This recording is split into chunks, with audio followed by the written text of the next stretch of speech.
এই যে আঙ্কেল, এই আঙ্কেলের সুবাদে আমরা তামিলনাড়ুর কত রকমের আম খেতে পারি দেখুন। আর আমের সাইজ দেখুন, বিশাল বড়, 1 কিলোর কাছাকাছি। আর ওই যে কালকে যে আমি গাছটা লাগিয়েছি না, এই কাকুর কাছ থেকে আম কিনে, ওইদিকেও ভেতরেও আছে। এই দেখুন, আমরা এই আমটা নিলাম আজকে। এই আমটা খেয়েছি, এই আমটাও খেয়েছি, ওটা আজকে নিলাম। আর এই আঙ্কেল নানা রকমের ব্যবসা করেন, কাপড়ের ব্যবসা, যখন যা পান, মেন হচ্ছে ওনার কাপড়ের ব্যবসা। কেরালার গ্রামগুলোতে উনি এই কাপড় বিক্রি করেন, তামিলনাড়ু থেকে নিয়ে আসেন। আর ওনার চ্যাঙ্গানুরে একটা দোকান আছে, দোকানের থেকে উনি এইরকম ঘুরে ঘুরে ব্যবসা করেন। ওনার এই যে গাড়ি, এই গাড়িটা করে। मम्मी ये मैंगो का नाम क्या है? सुंदरी। सुंदरी। কি সুন্দর রং দেখুন, সিঁদুরে রং।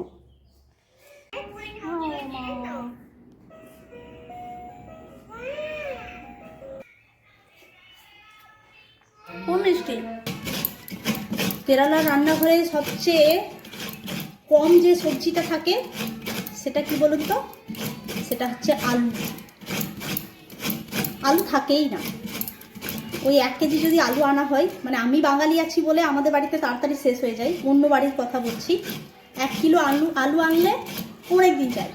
সাম্বারে একটা আলুর যদি তরকারি করে, ইডিয়াপাম যেদিন হবে, ব্রেকফাস্টে একদিন হয়তো ইডিয়াপাম করে, সেদিন সাদা আলুর একটু তরকারি করে। লুচি করলে ওই সাদা আলুর তরকারি, তো সেটা তো সপ্তাহে 1 থেকে 2 দিন। বাকি কোনো দিন আলু মানে হয় না, সাম্বারে একটা মাত্র আলু লাগে। আর আমি বাগা দিয়েছি বলে আজ আমাদের বাড়িতে কোনো আলু নেই, শেষ হয়ে গেছে, এবার আলু আনতে হবে। আজকে আমি আলু দিয়ে কিছু রান্না করব না, আজকে আমি কী বলে রাঙা আলুর শাক ভাজা করব, আর মুগের ডাল করব। আর এই যে নারকেল কুড়ছি, নারকেল মানে অনেক, প্রত্যেকটা বাড়িতে একটা নারকেল রাখার জায়গা আছে, প্রত্যেকটা বাড়িতে, আমি দেখিয়েছি আপনাদেরকে।